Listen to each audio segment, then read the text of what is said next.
Assalamualaikum warahmatullahi wabarakatuh. Halo, gimana keadaannya? Sehat selalu ya? Oke teman-teman, kali ini gimana caranya kita itu ngatasin gulma pada tanaman seledri. Caranya itu cukup mudah, yang terpenting itu tidak mengeluarkan biaya. Beda lagi kalau kita itu mengatasi gulma mengeluarkan biaya, nanti kan sayang, biayanya itu bisa kita gunakan untuk kebutuhan tanaman itu sendiri, kebutuhan yang lainnya. Jadi caranya untuk supaya tanaman kita itu bebas dari gulma, umumnya untuk tanaman seledri yang usianya masih sekitar kurang lebih dari 1 bulan, itu antara pertumbuhan gulma dan pertumbuhan seledrinya itu sendiri cukup sangat mengganggu ya. Hampir sama antara pertumbuhan seledri sama pertumbuhan gulmanya. Jadi di sini kita belajar bagaimana caranya supaya nanti kita itu mudah dalam melakukan perawatan untuk mengatasi pertumbuhan gulmanya. Dan bagi teman-teman yang sekarang itu lagi menanam seledri yang nggak pakai mulsa, cara untuk mengatasi gulmanya itu seperti ini. Teman-teman bisa gunakan dedaunan, terserah ya mau pakai daun apa saja. Kalau umumnya di tempat-tempat lain itu kan menanam seledri supaya seledrinya itu tidak terganggu oleh pertumbuhan gulma, itu di bawahnya itu dikasih naungan daun jerami. Tapi di sini saya membuatnya itu sepertinya seperti yang dilakukan petani-petani lain itu kayaknya bagi saya kurang cocok ya. Soalnya gini, kalau kita itu pakai daun jerami, otomatis kan kita beli. Apalagi kalau kita nanam seledrinya itu di dataran tinggi. Untuk mencari daun jerami itu kita mesti ke sawah-sawah ya. Jadi manfaatkan saja daun-daun kering yang sekiranya itu bisa dijadikan untuk naungan supaya nanti tidak mengganggu pertumbuhan seledri. Nah, seperti saya ini contohnya, untuk menyiasati supaya nanti gulma itu tidak mengganggu pertumbuhan seledri ini, saya menggunakan daun alang-alang. Dan daun alang-alang ini saya nggak beli, tinggal saya ambil. Ini di sebelah kebun saya itu juga ada ya, orang yang punya kebun udah tidak digarap, akhirnya di kebunnya itu tumbuh alang-alang. Nah habis itu saya minta izin, setelah itu alang-alangnya itu saya babat, terus saya buat untuk naungan daun seledri supaya nanti tidak bisa tumbuh gulma. Dan nantinya cara untuk melakukan perawatan seledri ini juga terbilang cukup mudah, karena bagi saya sendiri menanam seledri menggunakan mulsa itu kurang menyenangkan ya. Karena tanaman seledri sendiri semakin pertumbuhannya itu bagus dan umur tanamannya itu semakin lama, artinya semakin banyak juga nutrisi yang harus kita berikan pada saat seledri itu sudah memasuki umur-umur yang agak tua. Karena untuk tanaman seledri sendiri setiap 2 bulan 1 kali itu kita lakukan peremajaan.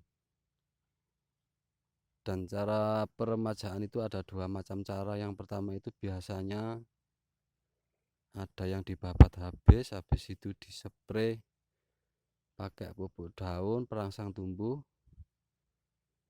Tetapi ada juga yang meremajakannya itu dengan cara kembali diberikan pupuk kandang, pupuk NPK 1616.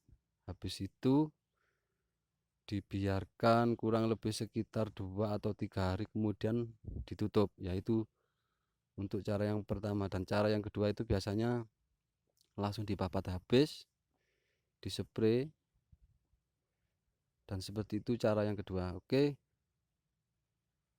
untuk menyiasati gulma ini teman-teman tidak harus menggunakan seperti cara yang saya lakukan ini. Gunakan daun-daun kering yang sekiranya itu sudah tidak terpakai atau daun apapun ya, yang penting sekiranya itu bisa untuk menutupi gulma ini agar nanti pertumbuhan seledri kita itu semakin subur dan mudah dalam melakukan perawatan. Dan ini lagi ya saya kasih contoh teman-teman, kelebihan dan kekurangan kalau misalkan kita itu menanam seledri memakai mulsa. Nah, seledri sendiri itu kan setiap 2 bulan 1 kali itu kan mesti kita berikan pupuk susulan atau pupuk tambahan. Karena kalau enggak nanti pertumbuhan seledri kita itu semakin kurang menyenangkan. Jadi caranya itu supaya nanti kita itu mudah dalam memberikan pupuk susulan. Kalau menurut pengalaman saya sendiri, lebih baik saya itu menggunakan naungan itu memakai dedaunan bebas ya, mau pakai daun jerami atau ranting-ranting yang tidak terlalu besar, ranting-ranting kayu itu juga bisa. Yang terpenting itu bisa untuk dijadikan naungan. Nah, gini teman-teman, kelebihan dan kekurangan untuk memakai mulsa sebetulnya di sini. Pada saat nanti kita akan memberikan pupuk tambahan atau pupuk susulan. Nah, kalau pakai mulsa itu kan biasanya cuma di sini yang bisa kita tambahkan pupuk. Sedangkan kalau kita memakai alas seperti ini, itu nanti akan sangat mudah bagi kita untuk memberikan pupuk susulan.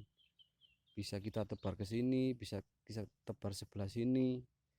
Jadi bebas, leluasa. Ibaratnya kita itu tidak terbatas ya. Kalau kita memakai mulsa, otomatis kita itu nanti pada saat mau memberikan pupuk tambahan atau pupuk susulan, ya bisanya cuma di sini, itu pun pupuk cair. Kalau untuk pupuk kandang sudah nggak bisa lagi. Soalnya nanti kalau kita kasih pupuk kandang di sini terlalu penuh, ya maka nanti akibatnya tanaman ini bisa kuning karena kebanyakan pupuk. Oke, saya kira sampai di sini dulu ya videonya. Semoga teman-teman paham dan semoga video ini bermanfaat. Jadi bebas ya, untuk naungan daun seledri itu bisa teman-teman gunakan daun jerami atau daun apapun yang sekiranya itu bisa untuk dijadikan naungan. Yang saya gunakan ini daun alang-alang. Ada juga saya itu memakai daun bekas ranting ini tanaman labu siam. Oke, bisa dilihat. Nah, itu di sebelah sana saya itu memakai daun pinus. Kalau yang di sebelah sini saya memakai daun alang-alang. Supaya apa ya, tidak terlalu mengeluarkan biaya. Sayang nanti biayanya kita pakai buat beli keperluan tanaman yang lain. Nah, ini yang baru dibersihkan kemudian diberikan daun alang-alang ya, supaya nanti gulmanya itu tidak tumbuh lagi dan mudah bagi kita untuk melakukan perawatan. Ini di sini saya memakai daun ranting bekas pangkasan ranting tanaman labu siam. Ini ada juga ini daun pinus. Pokoknya sekiranya itu bisa untuk dijadikan naungan itu pakai aja ya. Bebas mau pakai daun apa saja, yang penting itu daun kering dan bisa buat untuk kita jadikan sebagai pengganti mulsa. Yang di sebelah sini saya memakai daun pinus, ada juga itu bekas perempelan daun labu siam. Kebetulan ini saya nanam seledrinya itu di bawah pohon labu siam.